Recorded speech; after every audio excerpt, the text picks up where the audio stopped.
Welcome to Untitled Radio TV, and today's topic is the history of Islam and its early start to terrorism from its very beginning to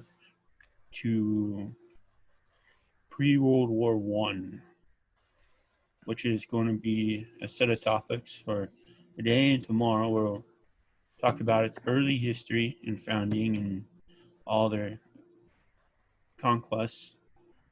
Then tomorrow we'll begin the modern attacks, which first started out with Armenian genocide. And we welcome today Brother Alexis Bonello to the show. Thank you, AJ, for having me on. Always glad to be on Ordo Militaris Radio TV, breaking new horizons in independent Catholic media. And especially today, as we begin our three-day programming to remember the 4th anniversary of the martyrdom of Father Jacques Samel in northern France, a Catholic priest whose throat was slit and he was stabbed to death during Mass by 2 Muslims in 2016 on June 26th. And well, we're going to have a topic that hopefully we can upload to BitChute. I'm not sure about YouTube, because we're going to be touching someone they don't want people to touch. Let us begin with who is Muhammad? So if you want to know anything about Islam, you have to go back and read something about Muhammad. As a historical person, a person who truly existed, we don't really have solid sources other than what are found in the writings of Islam. So on the basis of that, we just take it for granted that what they're telling us is the truth. We can see that Muhammad was, he began his life as a crooked, lying swindle, unfaithful piece of trash, living in the deserts, a nomad, a barbarian, and a smoker of hashish, drug addict. And he had a terrible inferiority complex, and he was going to solve it by founding a religion and taking control of everyone around him using that religion. He was a devious piece of trash and one of the most wicked men who ever lived on the face of the earth. He claimed he saw the Archangel Gabriel in a cave, and that justified everything he did. He claimed God inspired him to write, but it was really himself. The Quran we have, that's the man himself. He's the kind of man who put to death his own best friend for doing what he himself did, for adultery. So his friend commits adultery and has him buried up to his neck and stoned to death. But he commits adultery, and when his wife reproaches him for him, how is it that you're committing adultery when you put your friend to death for that crime? He said, "Oh, God revealed to me a man could have 4 wives." He was a psychopath. He was satanic and diabolic in the most authentic meaning that word can have when applied to a human being who's not a fallen angel. It's clearly he established a religion to worship the devil and to steal people's loyalty from God. And he established a cult of psychological control and groupthink, which is arguably the most famous and most powerful in the world in the last 1400 years, and still is, unless something is done about it. It probably will wipe out humanity from the face of the earth, because the intention of his cult is to destroy everything that does not agree with submission to the cult. And Muhammad is not someone to respect. He is someone to fear. He is an extremely evil individual, and we need to say openly that he and his religion are enemies of the human race. He, he's whacked out liberals and even fake conservative rhinos saying, "Oh, jihad has nothing to do with Islam." Does it? Yeah, so the problem we have today in understanding the truth about Islam is twofold. One, we live in a Masonic world order where you're not told the truth. You're told that which it is necessary to make you submit to the Masonic order. And since the Masons are heavily allied with Islam, you're not going to hear the truth. So you're going to hear the phrase radical Islamic terrorist. And that's the only thing even saying that is considered politically incorrect. But the truth is that Islam, if you follow the doctrines of the religion of Islam, you are a terrorist and you are a radical. Okay, so just enough to say a Muslim is to say Islamic radical terrorist. Islam teaches psychopathy. That is, it teaches that you can commit every horrible, shameful, inhumane crime, sin, monstrosity. As long as it spreads Islam, it's okay. If it doesn't spread Islam, it's evil. And that, so consequently, any other organization that's of a devil is not going to name the devil of Islam because they're alliance. And Islam is a bit more open about what it's up to than Freemasonry, but both attempt to infiltrate, and then when you're not looking, stab you in the back. And they're both out for the destruction of Christianity. And I think it could be strongly argued that the Gog and Magog of the New Testament, the enemies of Christ at the end of time, are in fact Freemasonry and Islam.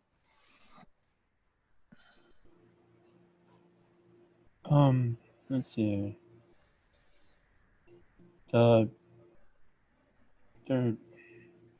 in the book by Raymond Abrams, The Sword and the Scimitar. Their way of getting these men, women, children to do these barbaric acts. They tell you, "Oh, if you do these things, and if you die, you'll be rewarded with virgins in paradise. You can drink all you want, feast all you want. You get even more riches for doing these evil things." It almost sounds like the Viking version of Valhalla. Yeah, it's designed to justify all kinds of crime. If you even look at what is considered the heaven of Islam, I mean, what do they promise you in the life to come? You see that it comes from the mind of someone who's completely evil. He promises you all the virgin girls and boys you want. And by that, he just doesn't mean servants, he means sex. So the man was completely depraved. And his idea of paradise is eating all day and having sex. Well, you know, if you look throughout the history of all human civilization, from the dawn of the first excavations to what you can find in the first excavations of the deepest levels to today, you find that there have been hundreds of millions of humans who've had much higher ideals of existence in the afterlife than Islam. Islam is one of the most primitive and depraved superstitions that ever existed. Now, I'm speaking as an anthropologist as much as a Franciscan. And this guy knew what he was doing. He knew that to manipulate people, you had to buy them either with money or sex or power, or terrify them with death. So in his religion, if you do not submit, you must be murdered. Okay. But to convince you to submit, I'm going to promise you the ability to commit every crime. So the only nations who have fallen to Islam are nations who are morally depraved or cowardly enough to become morally depraved. Mm-hmm. All nations have had the integrity to stand up for honor, justice, right, human dignity, liberty, even in the Christian or natural sense, have resisted Islam. And all the other religions are opposed to Islam, whether we're talking about Buddhism, Hinduism, Christianity, or Judaism. They've all stood against Islam as a system because it's just evil and depraved. There's almost no one in the Islamic world who can say what I just said and not be murdered on the spot. If you play this video right now in Pakistan to a friend, you will be murdered on the spot, and in many other Islamic nations, because the psychopathy requires that the psychopathy alone is maintained as truth. If you disagree from it, you must be murdered, because lies have no way of being defended. Reason, common sense will never come to the support of a lie. Therefore, all truth and those who believe in truth must be murdered and killed. And they can be the most pleasant to you, but they're all psychopaths. I remember a story from a Franciscan who lived in the Holy Land for 20 years at the Franciscan monastery on the Mount of Olives. And they had a gardener who was a Muslim, who had been their gardener for like 30 years. And at one point, when there was some riots and they were afraid that the rioters would break into the monastery and maybe kill them all, because they were Muslim rioters, the Muslim gardener, who was the most kind, patient, and friendly person, but a Muslim, never became a Christian, said to the Franciscan monks, "Don't worry, if the rioters break in the monastery, I won't let them kill you. I'll slit your throat myself, because that way you won't suffer." And that was a kind, nice, friendly Muslim who was a gardener in a Catholic monastery for 30 years. So you can imagine, I mean, they were shocked by what he said, but they didn't realize that the person who says he's a Muslim is saying, "I'm a psychopath and I believe I have the right to murder you whenever I want to. I'm just not doing it now because, I don't feel up to it." And this, I'm not exaggerating. You run into Muslims, they are inveterate. They're not inveterate liars. They're liars on principle. They will never tell you the truth about their religion, because the Quran teaches them to pretend to be something else until they can get that knife right in your back and kill you. And don't think they're immigrating to your country because they're refugees from anywhere. It's about conquest. It's about destruction of your nation. It's about the robbing of your property, the raping of your daughters and sons, and every other kind of horror that you can imagine. Except they will not take action until there's enough of them. Okay. They won't do it when there's a small numbers of them. But once they get more than 10, 15% in your country, then they start acting out. Mm-hmm. Let's begin with the first ever conquest, the conquest of the Levant. Well, after setting up his little cult and murdering all the Jews in Medina, he had 600 Jews murdered in one day because they wouldn't accept his religion, and not one to accept any kind of affront or to be put down by anyone. He ordered all the Jews put to death. His tribes went around conquering all of Arabia and putting to death anyone who resisted them, until there was no one left in the entire peninsula who had the morality to stand up. We remember the Arabs of the 7th century, 5th, 6th, 7th century were completely illiterate, completely ignorant of religion, and most of them were pagans. So to accept the concept of monotheism appeared to some of them as an advancement. But since they were all bandits and his religion was a religion of banditry, they signed on. So about the time of his death, his successor, the successors of Muhammad in the bloodline were called Khalis. They levied the entire cavalry of the Arabian Peninsula into an army and decided they were now going to conquer the world. And their first target was the Levant, which is what we would call the near Mideast, the areas of what are occupied by the modern countries of Jordan, Israel, Lebanon, Syria, Iraq. And they were, um, it's not clear how many there were, but there was probably 100 or 200,000 on horseback.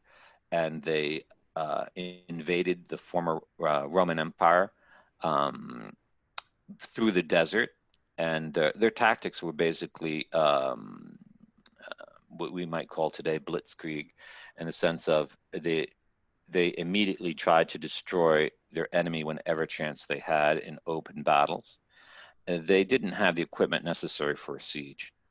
And they caught the Romans off guard because the Byzantine Empire had recently reconquered the area from the Persians, and so their forces in the area were weak. Their control over the cities were weak. Their fortifications were weakened.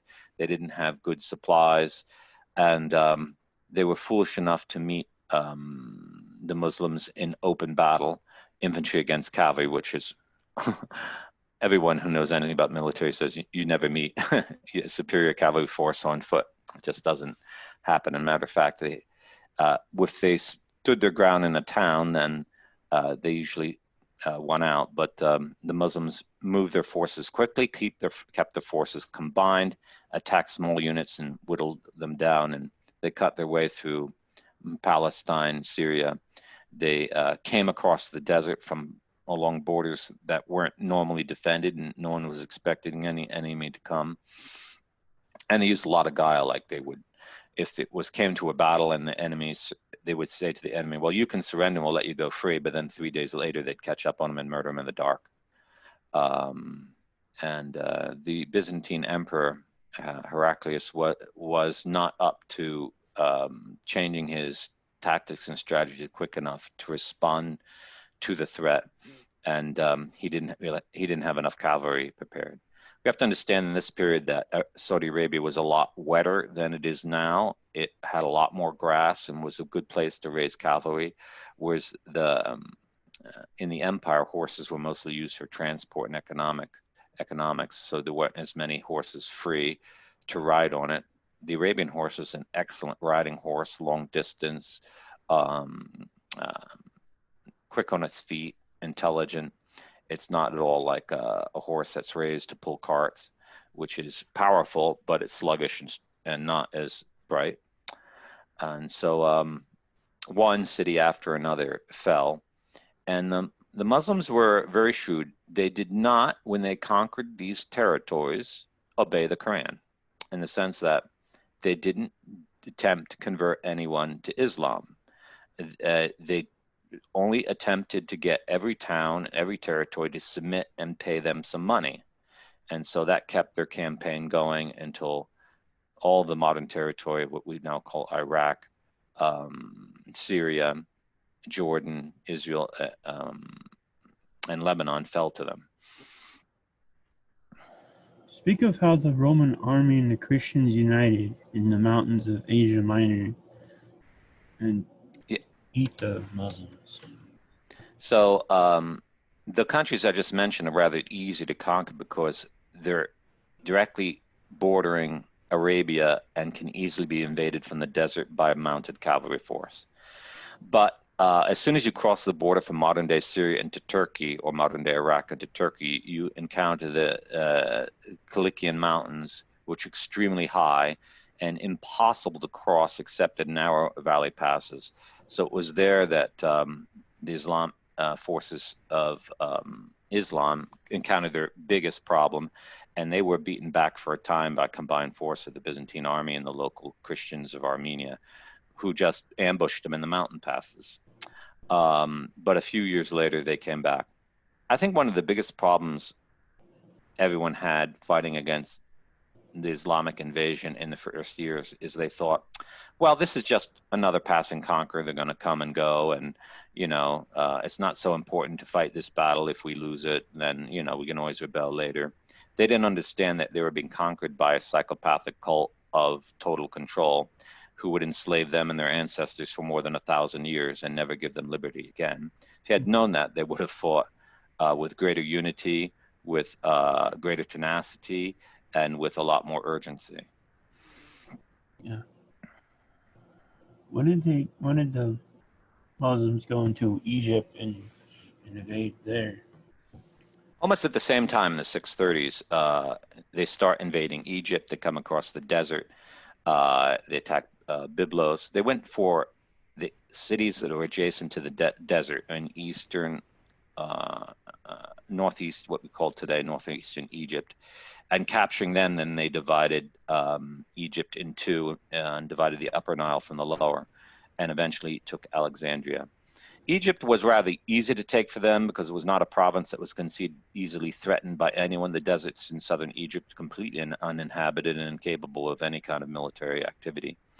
So the Romans didn't have them highly garrisoned. The troops in Egypt were mostly Copts that worked as police, and even the Coptic people there didn't see Islam such as a threat, since they were such experts at avoiding law and avoiding taxes. So they figured, well, we can handle these guys too.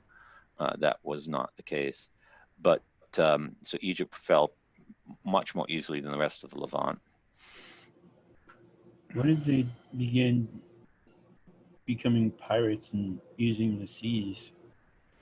Well, they see, most people think that Arabians know nothing about maritime activities, and that's not true, because there's a part of the Arabian Peninsula called Yemen where they have always been had strong traditions about boat building and seafaring, because it's right there at the bottom of the Red Sea on important tradeways between the West and the East. So the Islamic Caliph moved all those men who are experts in shipbuilding and fighting on the seas to Lebanon, and with the wood there, they built navies and took Cyprus for a time. And up until the 8th century, they were fighting a arms race with the Byzantines on shipbuilding in their effort to conquer the entire world. They had a lot of successes, mostly because they were so religiously and fanatically obsessed with conquering the world. Most empires conquer territory for political reasons. The subjects are rather indifferent to the conquest, but they don't believe it's going to help them get to heaven that they conquer and subdue other people. It's just considered, at most, an activity of self-aggrandizement.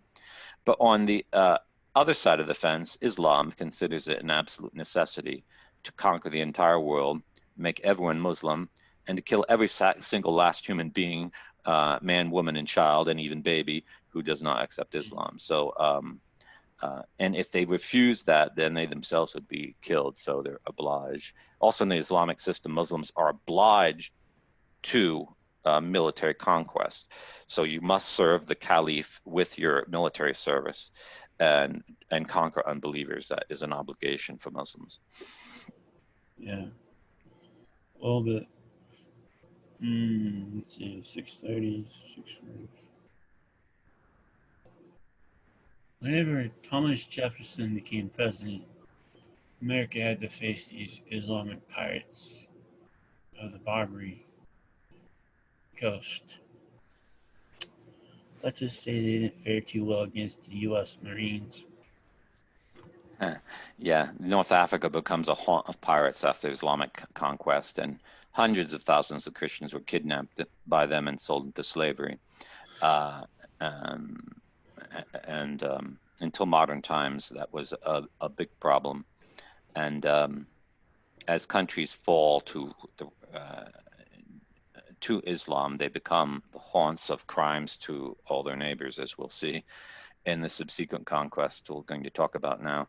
Yeah. And they go on to Mesopotamia and Persia. We know how many died. Persia at the time was ruled by the Sassanid Empire, which was Zoroastrian in religion. So they believed in spiritual things. Zoroastrianism is kind of form like magic raised to the level of a religion. And they made the mistake of meeting the entire combined force that was invading on a plain, where the cavalry would have the advantage, and their main army was wiped out. After that, their command structure over their entire empire fell apart. Their nobles were hunted down and executed. And one after another, the small Sanasid kingdoms and provinces were taken over, although it was hard fighting in the mountains. What happens to Persia is what happened to all these other countries. A great civilization, which had a profound sense of values and achievements in all kinds of fields of arts and scientists, become dominated by a bunch of ignorant desert bandits, and their whole society becomes enslaved to this new psychopathy. Even 4 centuries later, Persians were putting in writing how much they detested the rule of Arabs. And if you ask a Persian today, even though he is a Muslim, he'll tell you how much he detests Arabs. But they still have not freed themselves from the shackle of Islam. They don't realize how profoundly they have been imprisoned by the Arabian error. Yeah. So now we get to learn a little bit of ancient history about Afghanistan, how it was Buddhist. Yeah, when we're talking about now between in the mid 7th century, between in around the 650s later, when the Islamic forces attempt to conquer Afghanistan, and they did conquer Afghanistan. They had a bloody and bitter struggle capturing the territory. But the territory at that time was a Greek Hellenic kingdom of the Buddhist religion. Okay, Buddhism originates in India and spreads to Pakistan, what we call now Pakistan and Afghanistan, goes through Central Asia and enters China from the west and finds a home there in China, and it's found also in Japan today and all Southeast Asia. But that's the route it traveled, because the mountains between India and China were inexorable. These kingdoms at this time were Buddhist, and some of the largest, most ancient monuments of Buddhism are found in the mountains of Afghanistan. The Muslims have destroyed many of them over the centuries, but they overcame them because of their superior numbers in cavalry. The conquests we're talking about right now take place from 622 to 750, a very short period, but involved not just hundreds of thousands of cavalry coming out of Arabia, but the migration of almost most of the population of the Arabian Peninsula out of Arabia and its colonization in these countries. It was a time of drought and famine. Arabia, which had been good grasslands, was now turning into a desert. It's an utter wasteland today. So these Arab tribes were taking advantage of Islam as a way of finding another home for the family. And most countries that now call themselves Arab never were Arab before this invasion. It's just that they migrated out of their peninsula. So they had less of a genetic impact on the peoples of Afghanistan or Persia, but they wherever they lived, they melded into the local population and the blood mixed. But they had a devastating effect on Afghanistan. Afghanistan today is one of the most rabidly and vicious homosexual and pedophile places on the face of the earth. If you're a boy there, you will be raped by Muslims. They think that they have every right to do that if you're an unbeliever. And they do it even among themselves. They become completely morally depraved by Islam. How did the Rashidun conquest end? So the Rashidun caliphs ruled from 632 to 661. They're the immediate successors of Muhammad, being his relatives by blood. And they came to an end because their caliphate had extended so far, they needed really to reorganize it to hold it together. So after, just as about the time they're conquering Afghanistan, they've also moved into the Maghreb, and the dynasty passes from them, the Rashidun caliphs, to the Umayyad caliphs, which is another branch of Muhammad's descendants, and that marks the period. The next period goes from 661 to 750. which then begins the invasion of India and Sikh. Sikh. Yep. Sikh. Yeah. So Pakistan, what we call the country of Pakistan today, has throughout history been considered part of the Indian subcontinent and the Indian culture. Matter of fact, civilization in India is first found in the area today we call Pakistan in the Indus Valley. So after conquering Afghanistan and Persia, the Islamic forces moved into Pakistan. They had a hard fight. This is where they start meeting some of the strongest resistance. The Hindus, who are profoundly theistic people, they worship a whole panoply of gods. We in the West would call them pantheists or polytheists. They consider themselves pantheists. They believe that there is a divinity that manifests itself in many forms. Were strongly anti-Islamic. They realized that though in their religion they honored gods who were the sources of life and creation, that the God of Islam was a source of death and destruction, and therefore evil and had to be opposed.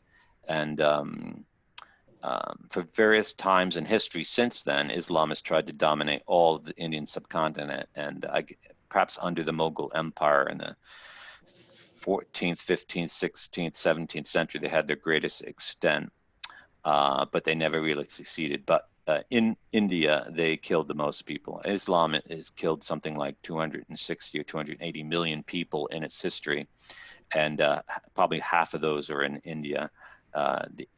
In Indians who are of the Hindu religion are some of the most strongest anti-Islamic groups on the face of the earth, and they have always been a loyal ally in the fight against Islamic terrorism, and they always will be because they understand how absolutely evil and nihilistic Islam is.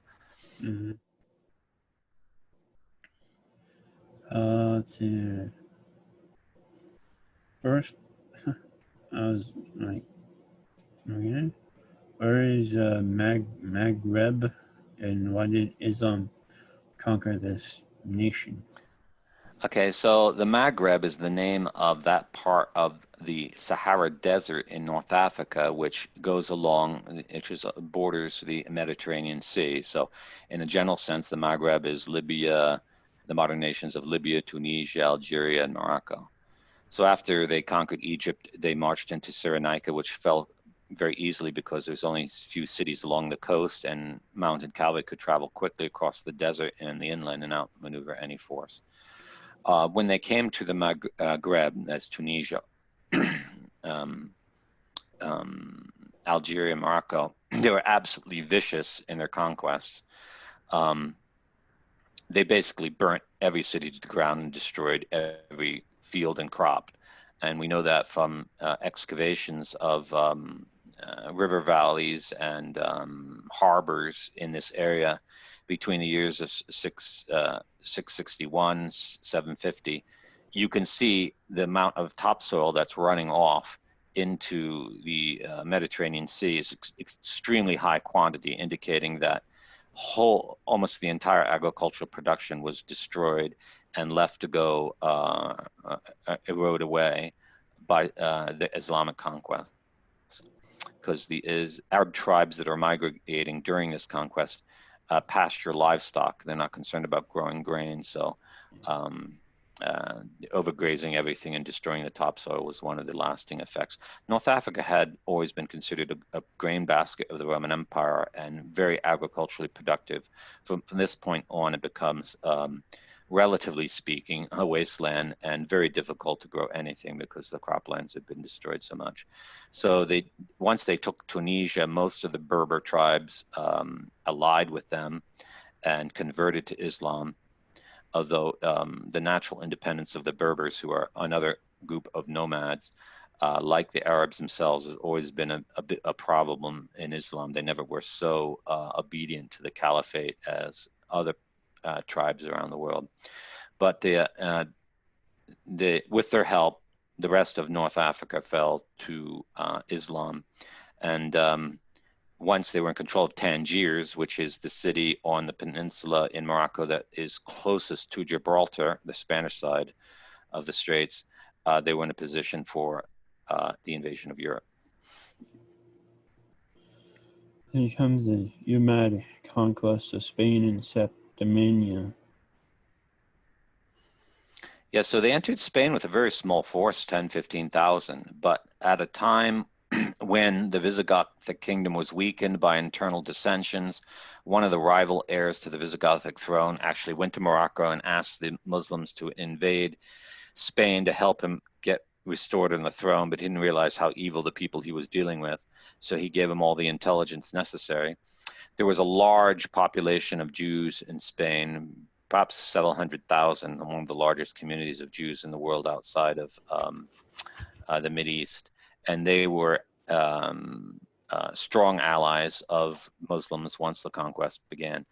The Visigoths ruled Spain basically with very few troops. The Visigoths are a Germanic tribe. They're from Scandinavia. They were asked by the Roman emperors to put down rebellions in Spain, and they stayed there and set up their own kingdom.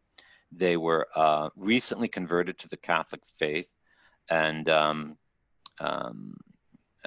there was a lot of dissension, though, in the succession to the throne, where the Catholics were trying to promote a pro-Catholic candidate, and the other faction, which were Arian heretics, were trying to promote another. And so Spain was not prepared to defend itself. They were not united. So we see in all these conquests, the opponents suffer organizational unity, whereas the Muslims are united by their absolute fanaticism. So Spain falls very quickly, and their invasions go as far as over the Alps and into southern France, an area called, where Toulouse is today, we called Septimania back then, the Roman province.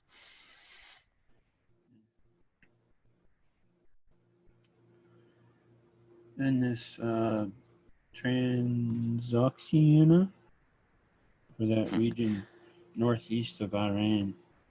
Yeah, Transoxiana is the regions between the Aral Sea and the Hindu Mountains that are northeast of what we call today Iran, north of what we call today Afghanistan. The countries that are Uzbekistan, Tajikistan, that region there, they fell relatively easy. It's a desert. There's a lot of open ground. There was some difficulty at certain times conquering, but the Muslims went so far as to fight and defeat several Tang armies sent by the Chinese emperor over the passes, because it was an important trade route, and the Chinese didn't want the Muslims to get control of it. But their invasion pretty much stopped on the edges of the Gobi Desert. So throughout the centuries, some Muslims have filtered down into China along that route. The Uyghurs today in China are Muslim. I found this one group kind of interesting. They were Sunni Muslims, but they attacked Muslims. The Order of Assassins. Who were they? Well, the Order of Assassins is from the 11th, 12th centuries, as the 13th century. So it's not all this a period, though. In publicity and movies, you're going to hear a lot about the Order of Assassins. They were founded by a sect in Persia of Sunnis, and since they were persecuted in Persia, which was Shia, they moved to the Mideast. They were highly trained military in the martial arts. They were drug addicts. They smoked a lot of hashish to get them to be fearless. And they made money by terrorizing politicians by threatening them with assassination and killing them out in the open. Our word assassination in Western languages comes from this group. So influential it is that in Italian, you don't say someone is murdered, you say he was assassinated. A most despicable form of murder, targeting heads of state and killing them out in absolute cold blood. They did it for money. But the assassins weren't as evil as the Muslims. I find it hard to say that, but because for the most part, they were the allies of the Crusaders during the Crusader times, and they almost always were assassinating Muslim leaders. Only rarely did they attack Christian leaders, because as Sunnis, they were opposed to the Muslims who were fighting against the Crusaders during the Crusader periods are all Shia, pretty much. Now we get into the European stuff, led by the Abdul Rahman al Ghafiqi. Yeah. There was a rebellion first in Sardinia. Yeah. Sardinia is the ancient name of what we call today Catalonia. So that's northeastern Spain, and the Berber commander put in charge of dominating the Christians in that area decided he was going to set up his own kingdom independent of the Caliph, and that was a no-no. And so when he tried to do it, Abd al-Rahman, who was considered one of the more enlightened and civilized Islamic leaders of Spain, which they called at that time Al-Andalus, raised an army and suppressed that rebellion. But seeing that he was on the edges of Gaul and hearing about the riches across the mountains, he decided, quite imprudently, to invade France. The first battle, the Battle of the River Garonne. So the first major battle he had when his armies crossed was he attacked the Frankish leader Odo. And Odo defeated him the first time because Odo stayed in the city and he was well defended. But 10 years later, when Rahman returned, Odo made the mistake of bringing his forces into the open field, where his heavy infantry, Frankish infantry, was just overwhelmed by the heavy Berber cavalry, and he was defeated. After that, pretty much southern France along the French-Spanish border becomes an area of absolute mayhem where the Muslims are robbing churches all over the place and murdering people. They killed tens of thousands of people, and they especially preyed on churches and monasteries for the gold and silver, because in their mind the only religion was gold and silver. They claim they're doing it for God, but it's always for some base reason, robbing young women so they could rape them all day long, or stealing as much gold as they want. In fact, they were pretty much attached to all their booty, and since the army al-Rahman had raised was composed of different Islamic tribes from all over North Africa, they weren't ethnically united, and he had some problems in his command.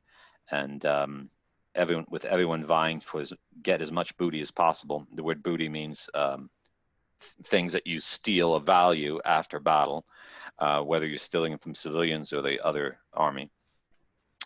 And they were more interested in protecting their booty than following his command.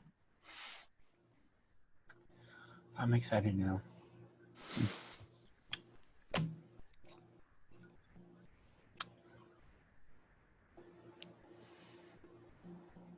Now we have some fun. Oh, yeah. There's a group of people who say we're pro-Islamists for wanting something better for America, but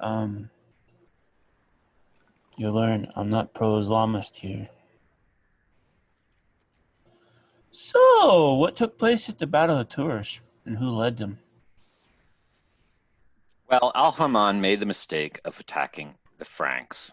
And the Franks, unlike other people, were highly centralized, highly militarized, courageous people who valued their liberty and their Catholic faith. And after Odo was defeated, alarms went out through all of France that this huge Islamic army was there to conquer. So Charles Martel, the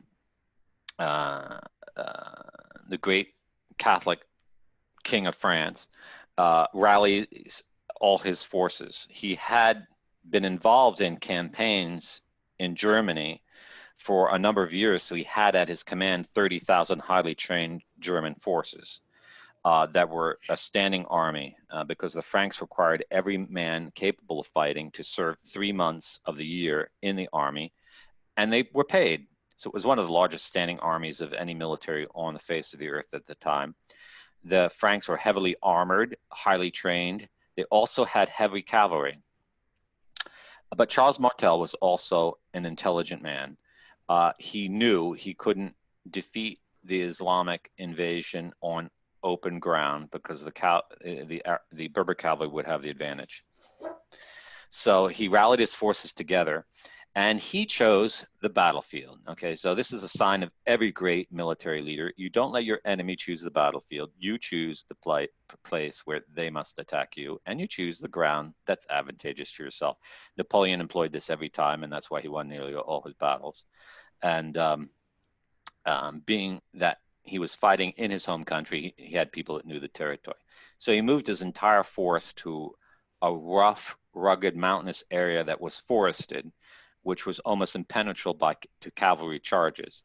And for several days, the Muslims invest his force and bring up all their troops and try to get him to come out because they knew otherwise they wouldn't. But he wasn't going to give ground, and the Al-Rushman organized his best and strongest cavalry and dove right in there to attack the Franks. And here we see one of the first uses of the square. Charles Martel, the Catholics of that age were not as modern rationalists or liberals will claim. It was a dark age and everyone's ignorant and didn't know how to do anything. They were the continuators of the Roman civilization. The Franks were great founders and supporters of monasteries, learning and education. So they had all the Roman military manuals in Latin, and they knew how to read Latin and understand them. So he moved all his forces into squares. A square is when you put your troops in formation to form a box. So all your troops are on the edges of the box, and they're all facing outward. They all have a long spike, a long pole at which there's attached a sharp spike at the end, and they stick the poles out. And this is the one formation that a cavalry charge cannot defeat, because as the horses run towards the wall of men, they're first of all frightened by the fact that there's a wall and they'd have to jump it. But as they try to jump it, their horses are impaled on the spikes, and the riders are thrown off the horses and easily dispatched with a sword. And Al-Haman attempted charge after charge against the Frankish positions, and his forces were cut down. When they saw they weren't doing too well, a lot of the Berber leaders were concerned about the booty in their supply camps. Meanwhile, Frankish forces were sent around to attack their rear and go for their women, children, and supply camps, and that distracted a good portion of the Islamic cavalry. And at that point, Wishtid was surrounded and dispatched by Charles Martel. And the victory was so stunning that no Islamic army for the rest of history ever dared to conquer France again. They learned their lesson. They had not encountered an ignorant, backward people. They had encountered a Catholic force that knew how to fight.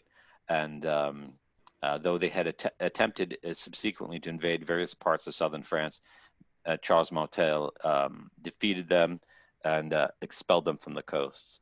So that was a stunning victory, and the Song of Roland, though it guards an attack in the pass of the Pyrenees, extols the bravery of the Franks of old and what they did for Europe. And it's highly significant what Charles Martel did, because by that one battle, he secured the liberty of France for more than 1,000 years, whereas in Spain, being divided politically and not united, and being a peoples that were heavily Romanized and pacified, not really militarized, being ruled by a small elite of Visigoths. Once they were conquered by Islam, they took them 700 years to win back their liberty at the cost of hundreds of thousands of Christians. Charles Martel acted quickly, with great prudence, valor, and courage. And he's an example of what Catholics, when they're united together, can do to defeat Islam. And AJ, you have the honor and pride to be, I think, a blood descendant of Charles Martel. 57th great grandson. Okay, well, I'm on the other side of the Atlantic, but I'd love to shake your hand. It was an honor to know a blood relative, a descendant of such a great man. We cannot say that all the conquests we've just talked about, there are no other leaders like that in the world that you can say they stopped Islam by such by such virtue and intelligence. So Yeah. it's not surprising then that when the crusade is called by Urban II in 1196, it is the Franks, the descendants of Charles Martel and his people, that are the ones who go to liberate the Holy Land. The only time Christians have ever, on their own initiative, taken up a battle to go overseas and defeat Islam. Though the Greeks have been doing it had hundreds of years of war in the West. In the East, they were mostly losing all the time. So the Franks have always been strong since St. Louis IX, King of France, led 2 crusades. The only king of France who's canonized saint. And the French were great at that. Once the French Revolution destroys France, one of the great enemies of Islam is taken down. Yeah. Next stuff, it was hard to find in other stuff, so I put a little bit, the events of 1095, where the Moors took North Africa, the Holy Land, parts of Byzantium, and where they took Jerusalem.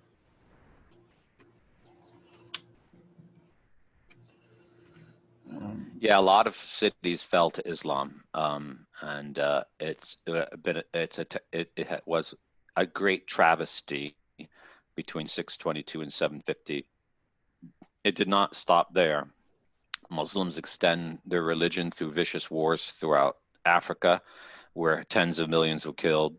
As we talked about their domination of India, their Islam spreads to Southeast Asia, Indonesia through traders and merchants along the east coast of Africa, and that was just up until modern times. And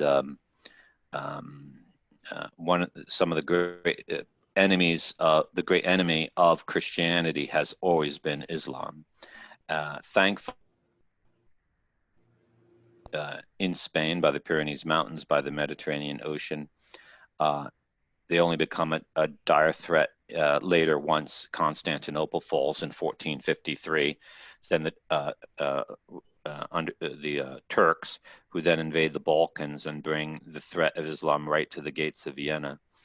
And there it was the Polish people, the German Catholics, who fought several bloody battles to defend Vienna from invasion, and eventually, through many wars, liberate the Balkans back. Until just before the modern era, the Christians, mostly the Orthodox of what the countries we call today Bulgaria, Serbia, Greece, rise up and throw off the yoke of Islam, and that's as at the end of the 19th century, in some great wars of liberation, and that from then on, Islam is kind of waning as a political power. It's only in more recent decades, with this discovery of vast amounts of oil in Islamic countries, that their power is now waxing again.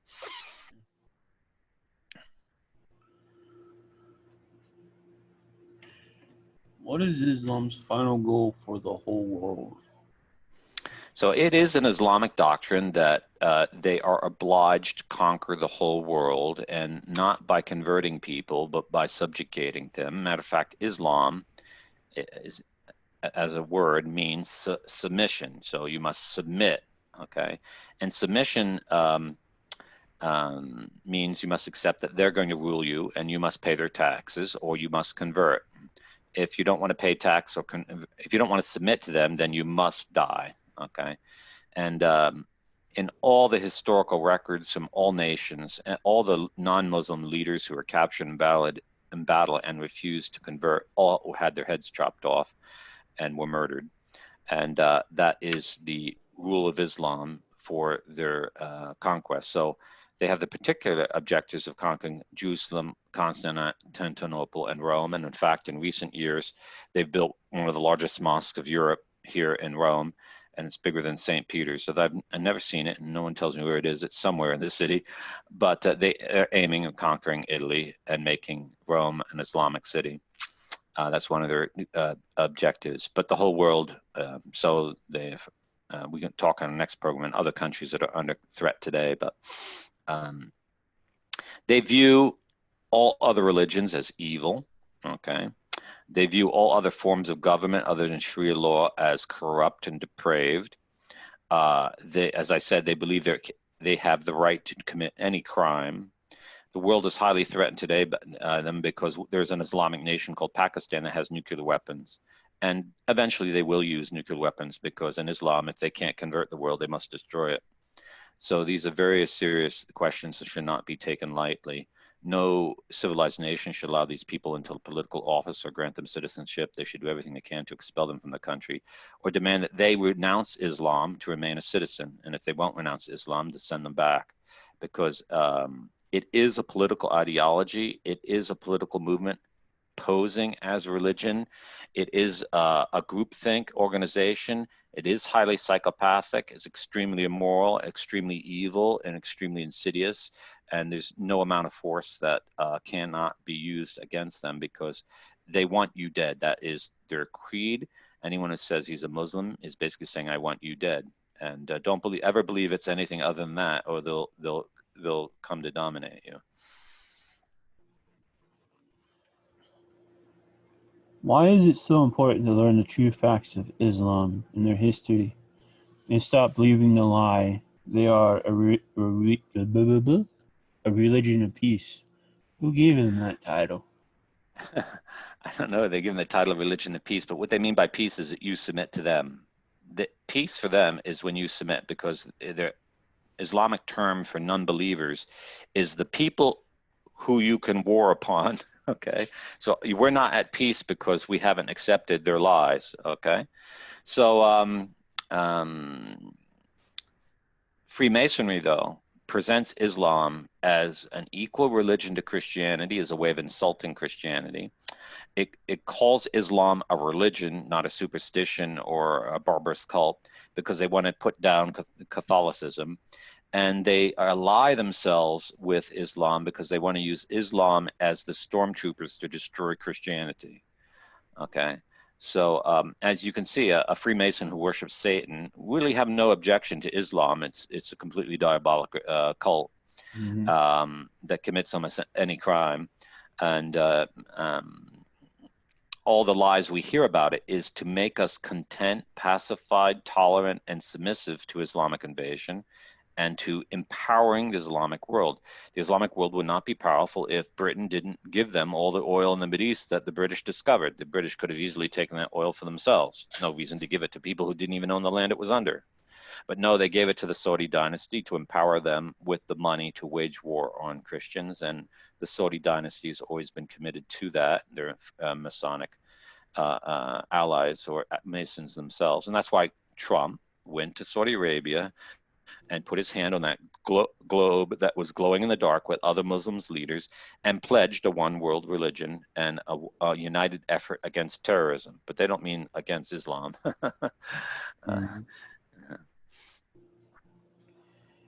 Tomorrow's program, you'll see and learn the brutality of Islam and the millions of innocent Christians they killed in Armenia, in the Armenian genocide, and all their other modern terrorist attacks.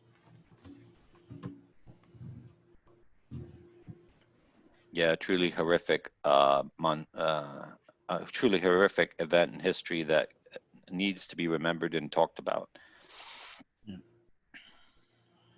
So, if you like what we do here, all these programs, please become a monthly subscription member or make a one-time donation by going to any of the show pages on Order Militaris Radio TV. That is ordo-militaris.net. And you can, as I said, click on any of the show topics, scroll all the way down to the bottom, and there's a blue screen button. Click it and follow all the steps. Plus, there is a Teespring store, Order Militaris Radio store. You can get yourself a mug, a sticker. If you have smartphones for iPhone or Samsung, Get yourself a case for it. T-shirt, hoodie, and you can go to Ordo Militaris Catholicus and get that flag. Yeah, so Ordo Militaris Catholicus is an international association of Catholics founded in the days following the martyrdom of Father Jacques by 2 Muslims. We are an anti-jihad organization. We're about defending Christians from Islamic takeover. We don't mince our words at that. We're not against Muslims as human beings, but we're against the ideology that encourages them to persecute Christians, and we're for the defense of Christians. So we're the true anti-jihad Christian organization. There's a lot of organizations out there that claim they are, but they're not. And some who support Trump even have the goal to claim that we're pro-Islamic. That's how much they lack any moral integrity. But if you want to join our association, you come to ordo-militaris.us and go to the donate page, and you can pledge as a member, and that helps our organization do what it does. Or you can support us by buying things from our shop. There's a tab there called Shop. And one thing you can get is this beautiful flag of Lepanto, which was flown by Catholics at the Battle of Lepanto, where the Catholic navies of Spain, the Papal States, Venice, and Austria defeated the largest naval fleet that was ever assembled in the history of the Mediterranean, that was aiming to invade Italy and conquer Western Europe.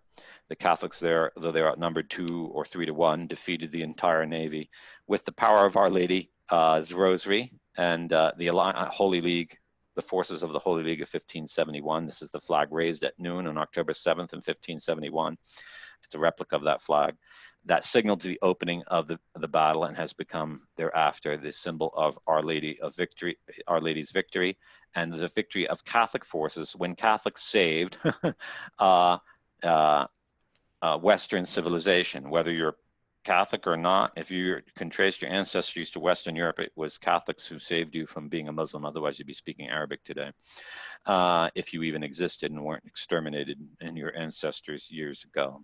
So we sell this flag, and if you buy the large one, half the proceeds go to Ordo Militaris Radio. We sell a bunch of other little things like bumper stickers and other flags too. And if you'd like to invest in our company, you can buy stock with us. And that's the best way to defend against Islamic invasion, Islamic domination, is to support organizations that really aim to defend Christians from Islamic domination and persecution. And we're one of the few existing today because we're not controlled, we're not Masonic, we're not pro-Islamic. We don't support politicians who say, I'm going to defend America against Islamic immigration, and they shut down Christian immigration and make alliances with Muslims around the world to promote Islamic religion. So we're the true Catholics, and that's why we have an heir of Charles Martel in our organization as our co-founder, and we continue that spirit on faithfully. And we encourage you to join with that, because that's true Catholicism, that's true Christianity, that's true manliness, that's true virtue, and that's the true way to respond to all the problems we're having today. And we've been attacked by all the Marxists because they're allies of the Freemasons. We're attacked by Freemasons themselves. We're under heavy surveillance by the US government because we're totally unpolitically correct, and we believe that Catholics have the right to defend themselves, but we're perfectly legal. And if you don't want to, if you want to really be part of the Catholic restoration and the Catholic risorgimento, rising up, then Ordo Militaris is an organization you want to be a member of, participate, buy its merc, and help us, because there's no billionaire behind us. Okay, it's the small people with the faith. We have the billionaire in heaven, and we have the infinitely more billionaire in heaven behind us, Christ our Lord, and that's why we take his cross as our symbol. But we need all the servants of Jesus Christ to help us, because together we are mighty and powerful. But divided will be conquered, just like all these other nations in history fell to Islam, who were divided. For those who might be curious, what's a good book on Charles Martel? I've been kind of looking too. What have you found, AJ? Oh, there's some books called The Hammer of God, The Hammer, a few other titles, but I was like, yeah,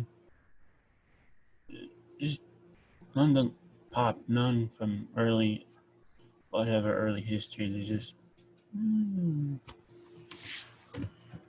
so I was wondering if you, Off the top of my head, no, I can't say I have run across a book on Charles Martel. I'm sure so there's been some great books written in the French language, but maybe some of our listeners can suggest in the comments on this show's page books that can be recommended on Charles Martel, a great historic figure and did wonders. And his dynasty goes on to be one of the strongest defenders of Catholicism. And um, their blood descendants today are the House of Bourbon. So if you know the Bourbons, they're also descendants of Charles Martel, although they've lost pretty much their anti-Islamic stance. so tomorrow's show, folks, is the modern history of Islam and their attacks. Don't miss it. Please share this show, like it, subscribe to our YouTube channel, BitChute channel, and please, if you can, follow us on Mixcloud. Um, and we see you tomorrow. This is Ornament Terrace Radio TV signing off. Deus Volt. Deus Vult.